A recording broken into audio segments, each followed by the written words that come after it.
Many men who hate women claim it was one thing that one woman did once to them. Maybe those guys should smile more, or we teach boys about handling no better. Whilst I could just laugh this off, I actually want to deep that last bit about teaching boys to handle no better. And I want to come at it from the angle of society in general, because people love to say that boys are easier to raise than girls, but the truth is that boys aren't really being raised. You kind of just leave them to their own devices, and because of that, girls are harder to raise because we are constantly trying to counteract the fact that these boys are being left to it. And I think it's really sad because then we're putting the onus on these young girls to make sure that these boys know what no means when they say it. And obviously that makes no sense. That's not fair. That should be starting at home. And this starts at toddler age as well. Once your child can understand the English language, if they want something and you say no without compromising. Don't then just be like, oh, just have it and shut the fuck up. Or, oh, I know, yeah, no, well, you can't have that one, but you can get something else. Don't do that. Be uncompromising. No, I've said no. What are they going to do? Ring the police and get you put in jail? No. They're going to kick off, they might make a scene, and people might look at you funny if you're out in public, but then they'll shut the fuck up and they'll know that no means no. It doesn't mean let's compromise and find another solution, because obviously we all know what that looks like when we get a little bit older, you know? Oh, well, you don't want to do this, but how about we just do this? No. No means no.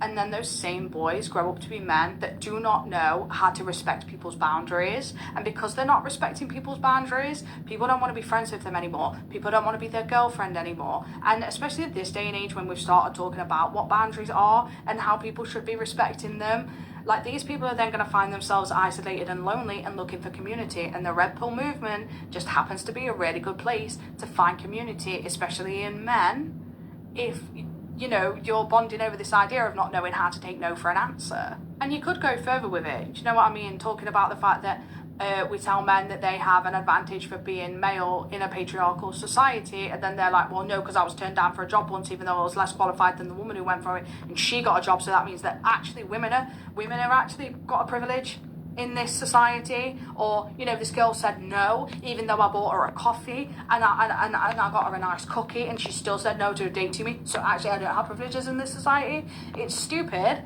but that makes sense to them because they've got no concept of what boundaries and what no actually means. And I do think we need to acknowledge that the Red Pill movement stuff, it seeps in at the edges pretty much everywhere in life for a man. So I saw a comment from a woman earlier saying that her husband had looked up something for the gym on YouTube, a movie he was going to do or whatever. And then after that, because he'd looked for that, it was just Red Pill stuff that kept coming up. And if you already don't respect people's boundaries and you don't know how to sit there and be like, oh, is this appropriate? Because you've never been made to stop and think, hey, is what I'm doing problematic? Because you don't respect boundaries, of course you're going to look at that and be like, well, damn, that makes loads of sense. Do you know what I mean? Like, this is why I'm trying to target parents rather than like adult men, because I just don't have the mental wherewithal to deal with grown men that think like that. But I definitely think that as parents we can target this young. And I do think it comes from being young. And I think if you've been red pilled and then you come back out of it, that takes a lot of discipline and a lot of like openness to understanding and deconstructing ideology that you really genuinely believed in. And it's basically like unwinding yourself from a cult. And I have nothing but respect for that. But I do think that it all comes down to respecting boundaries, and that's where no comes from in the first place. And I do need to admit that whilst I actually said no to most things when he was a toddler, there was one time when he was walking around pulling this little like pull-along suitcase, and it had like Mickey Mouse's face on it, and he was utterly obsessed with it whilst I was walking around this shop. And I said, no babe, we're gonna have to put it back because it's too expensive. And then he did put it away, and then he followed me out of the shop, and then I turned around, looked down at him, and he's probably no older than 2 years old, just tears streaming down his face, just quietly like, because we'd had to leave it behind because it was too expensive. And I crumpled like an old newspaper, mate. I went and got it in immediately, and that's the only time I've compromised those values, and I don't regret it because he fucking loved that thing.